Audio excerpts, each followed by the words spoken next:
em meu coração. E espero da melhor forma possível transmitir à igreja.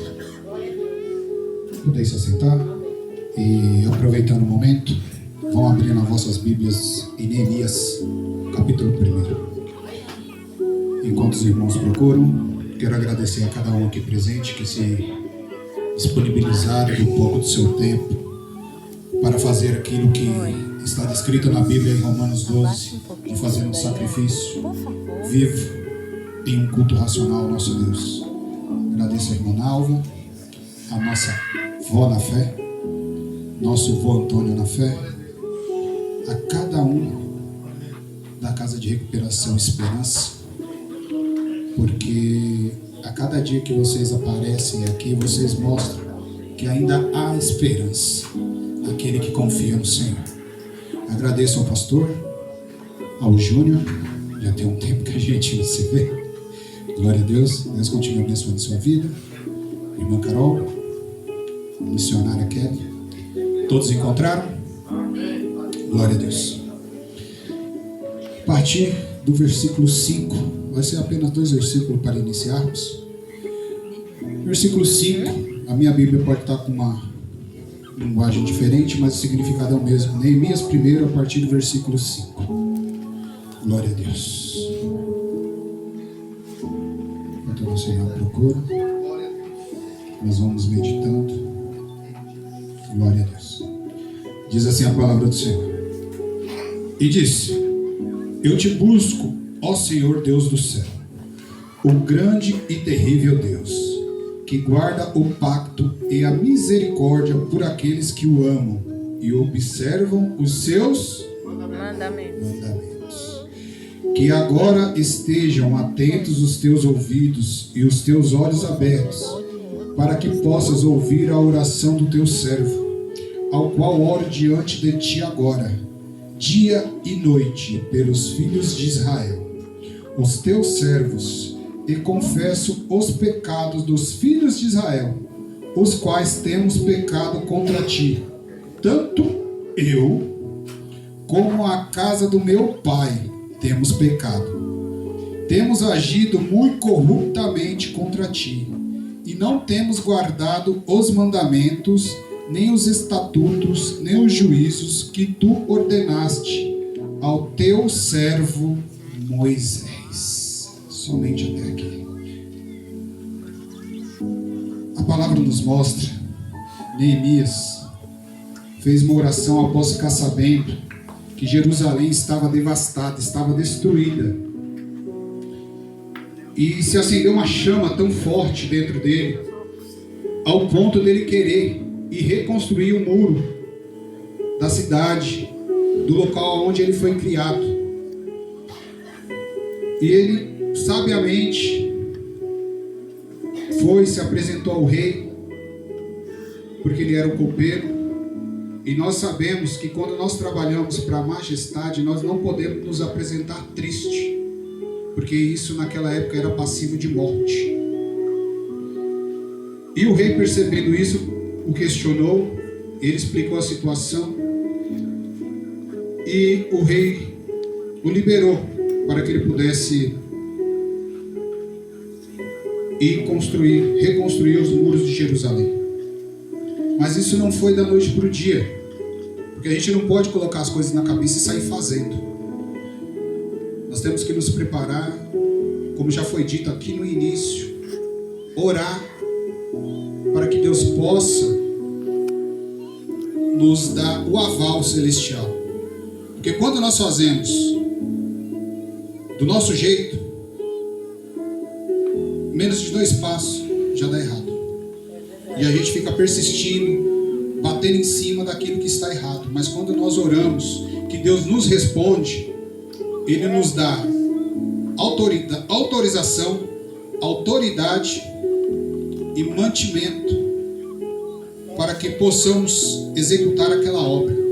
E Neemias orou cerca de 120 dias para poder conseguir ter essa autorização.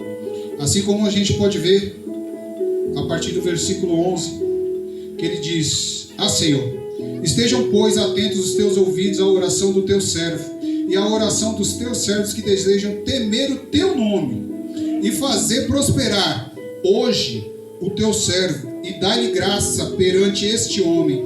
Então eu, o copeiro do rei, ao qual ele obteve êxito. Ele não só obteve o êxito de poder ir a Jerusalém, como ele também obteve material para poder reconstruir o muro de Jerusalém, que estava totalmente destruída.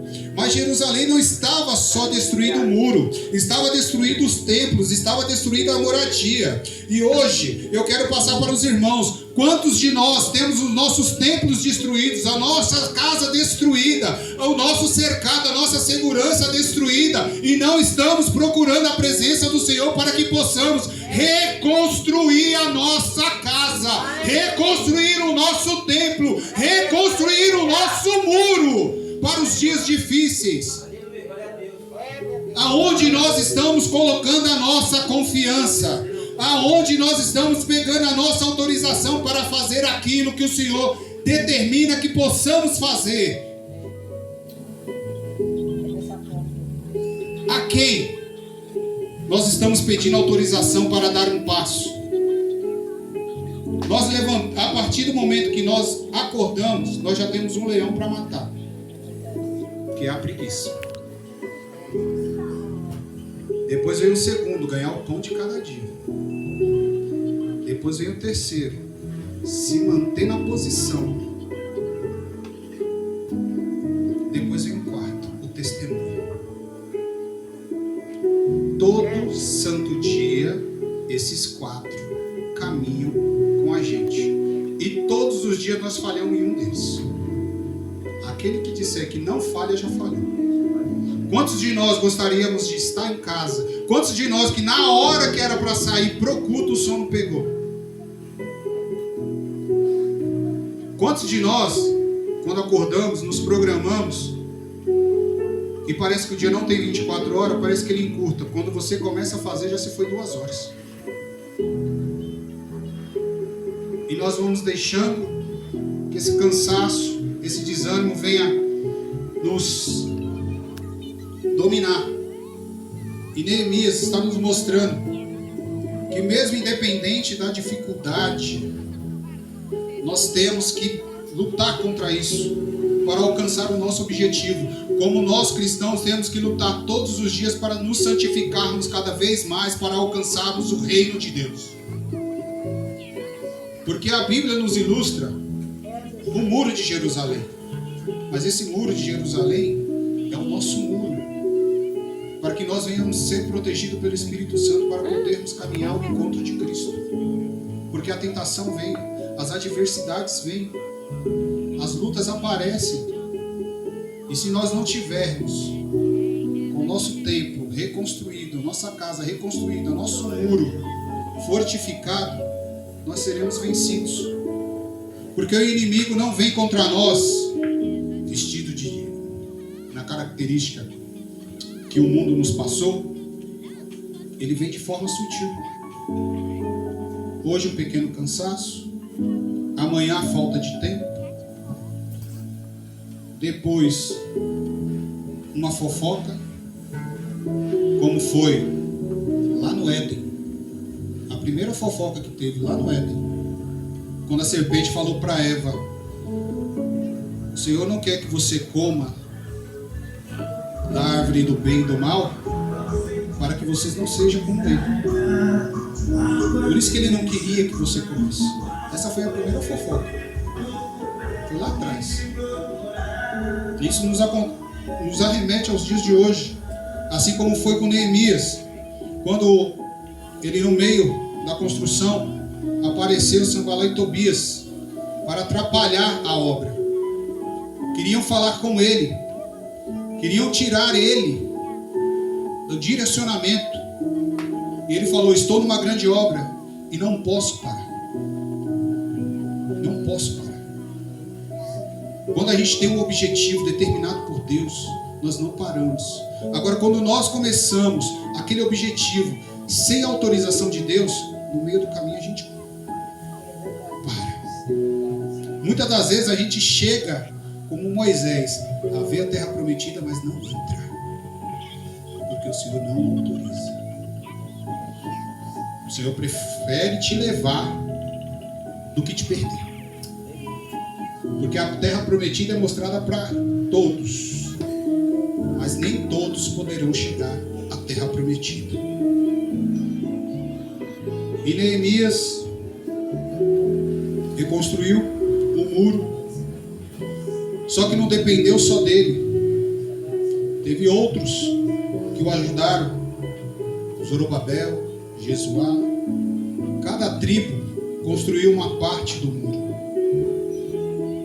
Cada um reconstruiu o seu pedaço, de acordo com aquilo que foi determinado por Deus, através da vida de Neemias. Porque a obra em volta da cidade não depende apenas de uma pessoa, depende do trabalho de todos.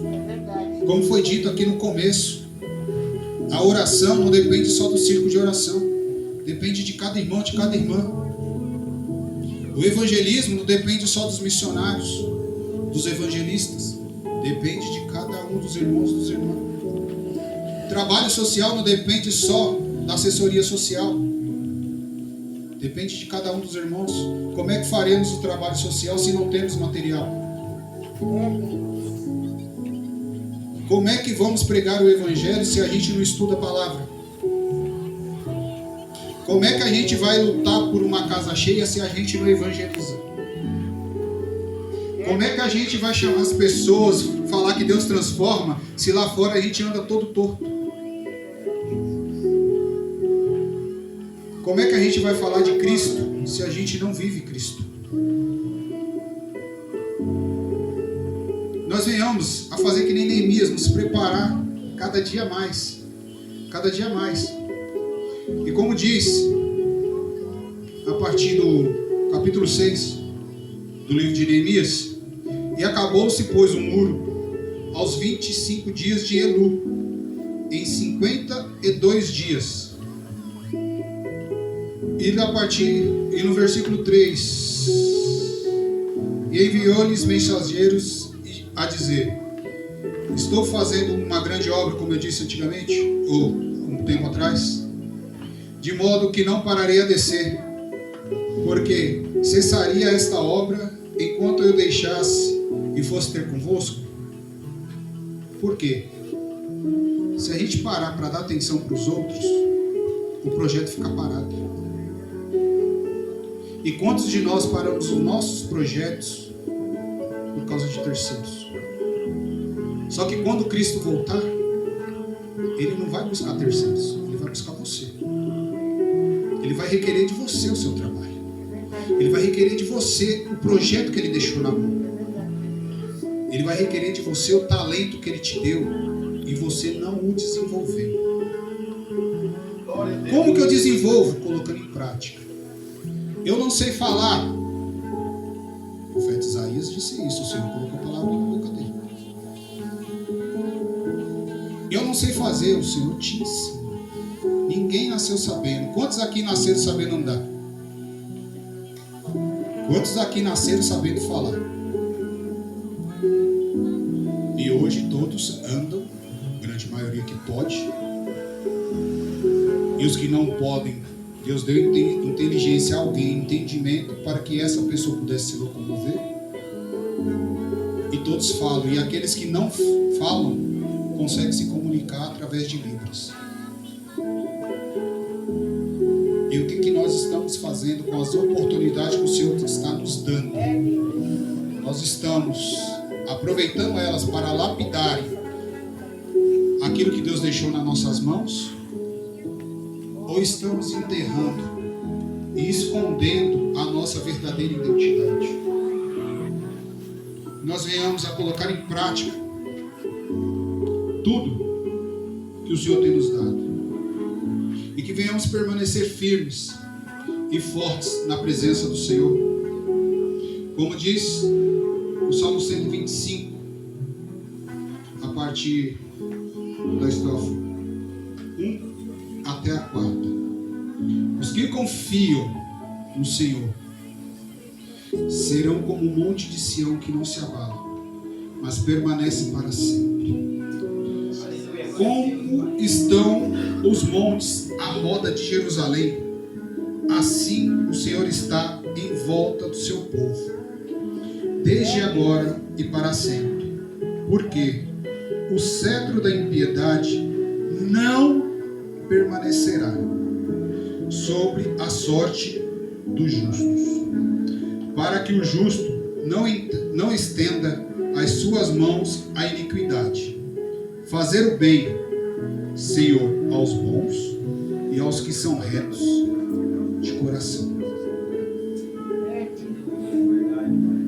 Porque aquele que confia no Senhor, ele vai em frente, independente do que esteja acontecendo, independente da adversidade, independente da barreira, do obstáculo que apareça, ele permanece firme, ele permanece alinhado. Neemias chegou a ser acusado no meio da construção, mas ele permaneceu firme e o Senhor o honrou. Quando ele estava quase acabando, tinha algumas frestas na muralha. E Sanbalá arquitetou para que pudesse invadir, acabar com o povo de Jerusalém e derribar novamente os muros. Mas o Senhor deu estratégia a Neemias e eles trabalharam à noite. E quantas das vezes o Senhor nos desperta na madrugada para trabalhar em oração e a gente não dá ouvido. A gente luta para dormir e o Senhor te chamando para terminar aquela obra que você começou durante o dia. Só que nós não entendemos. Em vez de nós fazermos que nem o profeta Samuel, quando o Senhor chamava e ele ia ao profeta Eli, eis-me aqui. Até que Eli entendeu, passou para ele, olha, da próxima vez que te chamar, responda, eis-me aqui, Senhor. A gente faz o quê? Meu Deus, eu quero dormir. E não consigo. Vou tomar um chá, vou tomar um remédio. Mas não pensa em orar. E no dia que você resolver orar, o sono te pega. No dia que você não está com sono, você não quer orar. No dia que você está com sono, você quer orar. Nós fazemos sempre o contrário. Dificilmente, quando as coisas começam a sair do lugar, a gente fala, Senhor, o que está acontecendo? Hoje, tivemos uma experiência sobre isso. Saímos de casa, precisávamos resolver umas coisas.